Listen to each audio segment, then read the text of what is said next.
Christian medical college বা CMC, যেটি চেন্নাই থেকে 137 কিলোমিটার দূরে ভেলোরে অবস্থিত।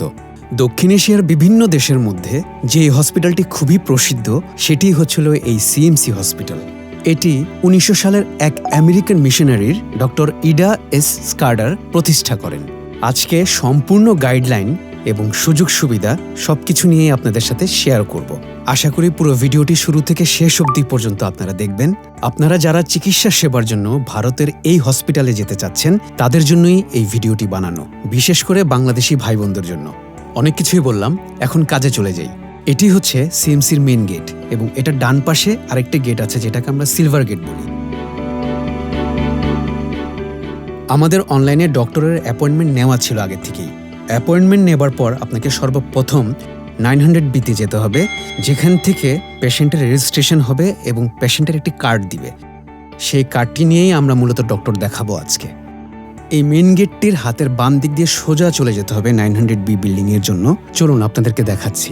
এই সিএমসি হসপিটালের অনেক অবদান আছে। এর মধ্যে এটিই ভারতের প্রথম নার্সিং কলেজ, যা 1946 সালে তৈরি হয়।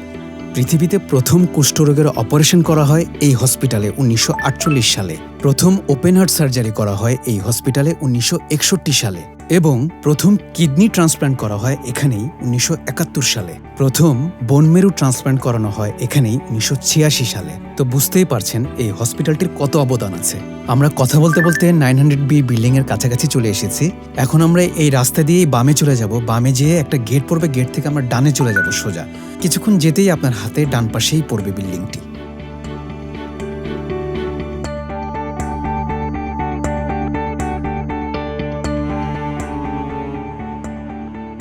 আমরা প্রায় বিল্ডিংটার কাছাকাছি চলে এসেছি। হেঁটে আসতে আমার প্রায় 5 থেকে 6 মিনিটের মতো লেগেছিল। এই যে এটাই হচ্ছে 900B বিল্ডিং। এটাকে সিএমসির রেজিস্ট্রেশন বিল্ডিং বলা হয়।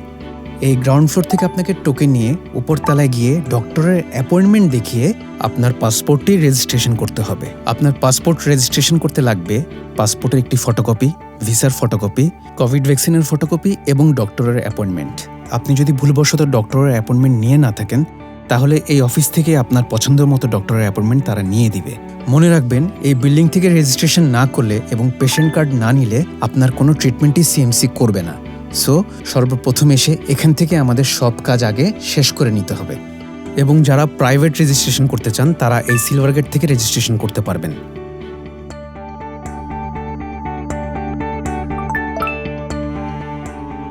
এই সামনেই দেখা যাচ্ছে ওপিডি ডিপার্টমেন্ট, কিন্তু আমরা যাব বামে।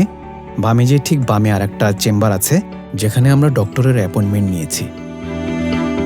আগেই বলে দিচ্ছি, সিএমসিতে কিন্তু আপনি আসলে হাতের সময় নিয়ে আসবেন। আপনাকে সবখানে লাইন ধরতে হবে, অনেক ধৈর্য ধরে থাকতে হবে, তাহলে আপনি ট্রিটমেন্টটা খুবই ভালো পাবেন। এটা আমার ক্ষেত্রে হয়েছে। দেখুন, আমরা হাতের বামে ঢুকে গেলাম। ঠিক ডান পাশে একটি ছোট্ট কাউন্টার আছে যেখানে অ্যাপয়েন্টমেন্ট লেটার এবং পেশেন্ট কার্ডটি দেখিয়ে আমরা ডক্টরের জন্য সিরিয়াল নিলাম। এখানে সবাই ওয়েট করছে বসে ডক্টরের সিরিয়াল নিয়ে। আমরা এখন ভিতরে ঢুকে যাব। বলেছিলাম এখানে আসলে আপনাকে একটু ধৈর্য ধরেই থাকতে হবে, কারণ এখানে সব কিছুতেই আপনি লাইন পাবেন। সেটাও কোনো সমস্যা না, কিন্তু আপনি ট্রিটমেন্টটা পাচ্ছেন একদম 100-তে 100। প্রায় 55 মিনিট দেখার পরে ডক্টর বললেন পেশেন্টকে অ্যাডমিট করতে হবে। তো আমি অ্যাডমিশনের জন্য এই হাতের বামে ছোট্ট কাউন্টারটিতে গিয়ে অ্যাডমিশন নিলাম। আর একটা কথা বলে রাখি, আপনার কার্ড যদি ডুয়েল কারেন্সি অ্যাক্টিভ থাকে বাংলাদেশি, তাহলে আপনি কার্ড দিয়ে পেমেন্ট করতে পারবেন। পেশেন্টকে ভর্তি করানোর সঙ্গে সঙ্গে আমাদেরকে 2টো ভিজিটর পাস দিয়েছিল, যে পাস ছাড়া আপনি ভিতরে ঢুকতেই পারবেন না। আমি এখন চেষ্টা করব হসপিটালের ভিতরে একটু ঘুরিয়ে দেখানোর জন্য। আমি এখন 5ম তলায় আছি। এখান থেকে দেখুন কত সুন্দর দেখা যাচ্ছে প্রকৃতি, দূরে পাহাড়, গাছগাছালি, কত কিছু। আর হসপিটালটি খুবই পরিষ্কার পরিচ্ছন্ন এবং খুব সিকিউর। এটা হচ্ছিল আর একটা পাশ। এই হসপিটালটা আসলে অনেক বড়, পুরোটা দেখানো সম্ভব হচ্ছে না। আমি যতটুকু পেরেছি ততটুকু দেখাচ্ছি। হসপিটালে অ্যাডমিট থাকা অবস্থায় ডক্টর যখন ওষুধ দিবেন তখন আপনাকে ফার্স্ট ফ্লোরে এসে এই কাউন্টারে বিল দিতে হবে। এখান থেকে স্লিপ নিয়ে সোজা গেলেই হাতের বামে মেন ফার্মেসি পড়বে, সেখানে জমা দিতে হবে। তারপরেই আপনি ওষুধ পাবেন। এই সিএমসির 2টি ক্যাম্পাস আছে, একটি সিএমসি ভেলোর আর একটি হচ্ছিল রানীপেট। রানীপেটটা হচ্ছিল সিএমসি থেকে 13 কিলোমিটার দূরে। সামনে আমরা ওপিডি ডিপার্টমেন্ট দেখতে পাচ্ছি। এখানে হচ্ছিল যারা বাইরে থেকে ট্রিটমেন্ট করেন তাদের টেস্টের যত কিছু লাগে সব এই বিল্ডিং থেকেই হয়। এই বিল্ডিংটা খুবই রেস্ট্রিক্টেড, তাও আমি ট্রাই করেছি ভিডিও করার জন্য। চলুন ভিতরে গিয়ে দেখে আসি। এখন বিকেল দেখি একটু খালি খালি, কিন্তু সকালবেলা আসলে আপনি এখানে বসারও জায়গা পাবেন না, এত ভিড় থাকে। আর এটা হচ্ছে ইমার্জেন্সি গেট। এখানে পেশেন্ট নিয়ে আসলেও আপনাকে প্রায় 2 থেকে 3 ঘন্টা ওয়েট করতে হবে, দেন আপনি সব কিছু করতে পারবেন। আর এই সামনের বিল্ডিংটাতেও ক্যাশ কাউন্টার আছে, আপনি এখানে চাইলেও বিলগুলো দিতে পারেন। এখন হোটেলের কথায় আসি। আমি কোথায় ছিলাম, কোথায় খেয়েছি, সি ফর্ম কোত্থেকে করেছি, কিভাবে করেছি, এই সব কিছুরই বিস্তারিত থাকবে এই ভিডিওতে। আমি এখন সিএমসির মেন গেটেই আছি। ঠিক এটার অপোজিটেই আপনি থাকার হোটেল পেয়ে যাচ্ছেন, খাবার হোটেল পেয়ে যাচ্ছেন, মসজিদ পেয়ে যাচ্ছেন, মার্কেট পেয়ে যাচ্ছেন। আপনার সব কিছু এখানে আছে, সো আপনাকে কোনো কিছু নিয়ে চিন্তা করতে হবে না। আমি ঠিক অপোজিটেই আছি। এটা হচ্ছিল গান্ধী রোড। এই রোডের শেষ মাথায় গেলে আপনি মসজিদ পেয়ে যাবেন নামাজ পড়ার জন্য। তো আজকে জুম্মা ছিল দেখে আমি নামাজ পড়তে যাচ্ছি। এই রাস্তার আশেপাশে কিন্তু সব হোটেল, এই যে হাতের ডানে বামে গলি আছে, প্রত্যেকটার মধ্যে আবাসিক হোটেল পাচ্ছেন আপনি, খাবার হোটেল পাচ্ছেন। তো এখানে আসলে এই সমস্ত জিনিস নিয়ে আপনাকে চিন্তা করতে হবে না।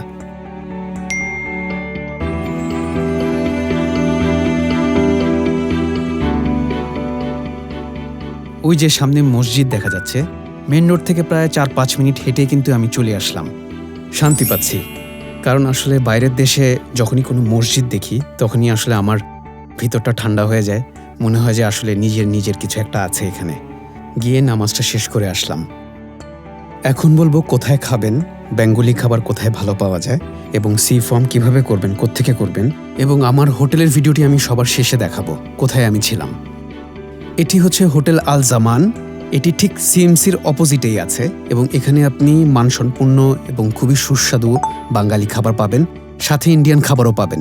চলুন ভিতরে গিয়ে দেখে আসি। ওনাদের কিচেনটা খুবই পরিষ্কার এবং হোটেলটাও খুবই পরিষ্কার। আর আরেকটা জিনিস ভালো লেগেছে, ওনাদের স্টাফগুলোর ব্যবহার খুবই ভালো।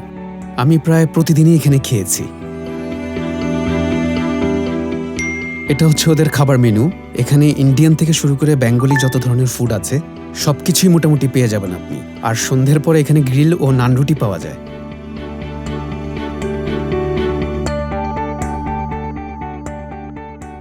আর একটা জিনিস এখানে খুবই কমন, জুসের দোকানগুলো। যেমন এই ফলের জুসটা এখানে 30 রুপি দিয়ে বিক্রি করে, যেটা আমি প্রত্যেকদিন খেয়েছি।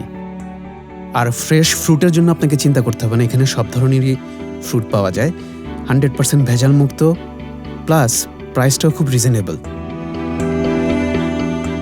এখানেই তরমুজের প্লেটগুলো বিক্রি করে ওরা 20 রুপি করে। আর কলার দাম কিন্তু খুব বেশি, প্রায় 30-40 রুপি চায় এক হালির দাম, আর ডাব পড়বে 30 রুপি করে। এগুলো কিন্তু আপনি পেয়ে যাচ্ছেন একদম সিএমসি মেন গেটের অপোজিটেই, সো এদিক ওদিকে কোনো জায়গায় যেতে হয় না, একদম মেন রোডের মধ্যেই সব কিছু পাওয়া যাচ্ছে।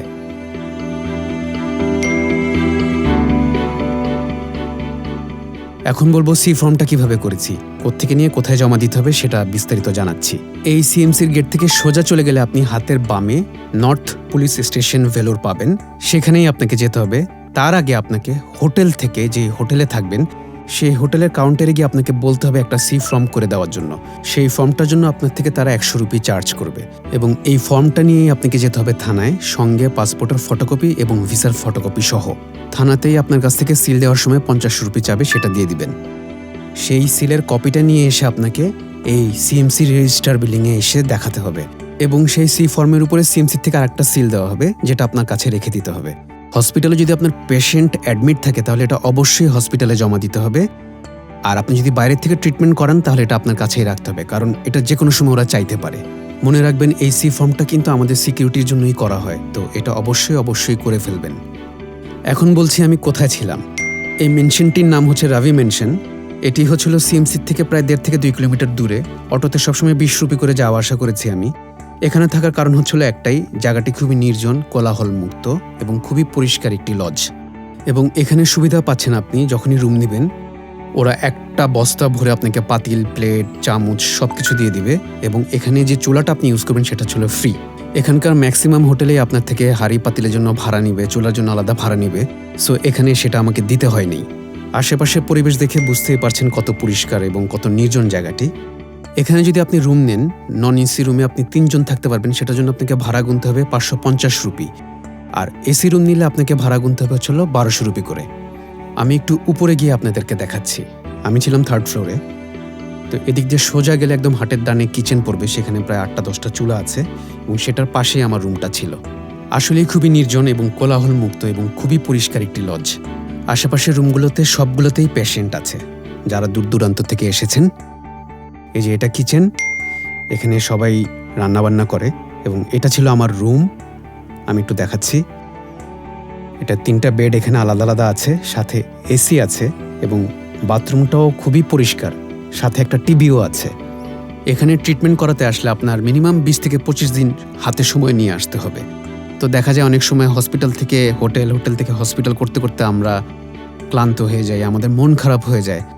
তো এখানে যদি আপনি একটু মন ভালো করতে চান তাহলে আমি বলবো আপনি ঘুরে আসুন ভেলোর ফোর্টে, যেখানে আমাদের শেরে মহীশূর টিপু সুলতানের রাজত্ব ছিল।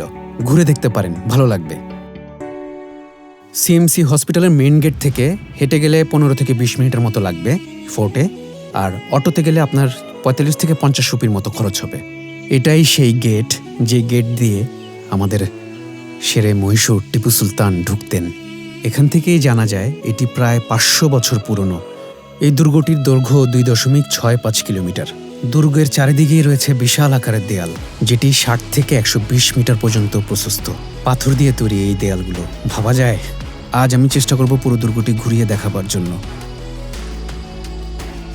টিপু সুলতানের মৃত্যুর পর ব্রিটিশরা তার মা, স্ত্রী, ছেলে মেয়ে এমন 16-17 জনকে এনে এখানে বন্দী করে রাখে। লোকে মুখে জানা যায় এখানেই তাদেরকে মেরে ফেলা হয়েছে। বাবা হায়দার আলীর মৃত্যুর পর 1782 সালে তিনি ক্ষমতায় আরোহণ করেন এবং ইংরেজদের বিরুদ্ধে তিনি অসীম সাহসিকতায় যুদ্ধ করেন। তার এই সাহসিকতার কারণেই শেরে মহীশূর বা মহীশূরের বাঘ নামে পরিচিতি লাভ করেন। ইংরেজরাই তাকে এই উপাধি দেয়। শত্রুর মোকাবেলায় তিনি বিশ্বের প্রথম রকেট, আর্টিলারি এবং বিভিন্ন অস্ত্র তৈরি করেছিলেন। সেনাপতি মীর সাদিকের বিশ্বাসঘাতকতায় অবশেষে ভারতের শেষ সূর্যটা 1799 সালে নিভে যায়। আমরা এই মহান বীরকে সবসময় শ্রদ্ধার সাথে স্মরণ করি।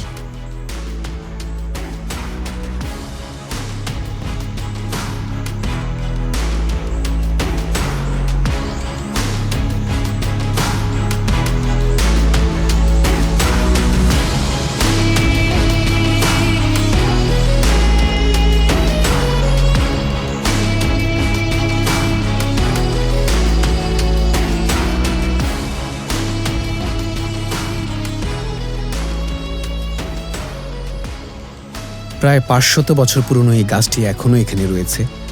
এখানে এমন বেশ কিছু গাছ রয়েছে যাদের শেকড় দেখলে আপনার মনে হবে যে আপনি সেই সময়টাতেই আছেন। আর এটার পাশেই আছে একটি মাঠ, যেখানে সৈন্যরা যুদ্ধের জন্য প্রস্তুতি নিতেন। এই মসজিদটি দেখতে পাচ্ছেন, এটি টিপু সুলতানের সময়ে করা মসজিদ। এটিকে 10 বছর ধরে বন্ধ করে রাখা হয়েছে। মসজিদটি বন্ধ করে দেওয়ার পর এখানকার মানুষরা রাস্তায় নেমে পড়ে এবং তারা বিক্ষোভ, মিছিল, রাস্তা অবরোধ করে ফেলে। তখন থেকে এটিকে অনির্দিষ্টকালের জন্য বন্ধ করে ফেলা হয়।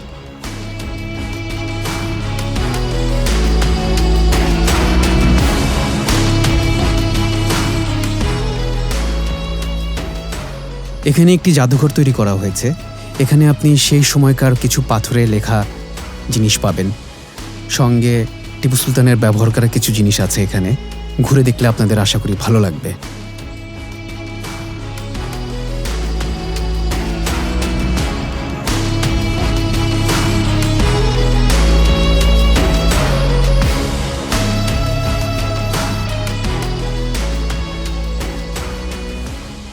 আর এখানে অনেক পুরনো হিন্দুদের একটি টেম্পলও আছে।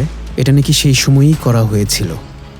সবশেষে বলছি, আমার এই ভিডিওটি যদি আপনাদের ভালো লেগে থাকে এবং আমার ইনফরমেশনের দ্বারা যদি আপনাদের উপকার হয়ে থাকে, তাহলে আমাকে সাবস্ক্রাইব করবেন, শেয়ার করবেন, লাইক দিবেন।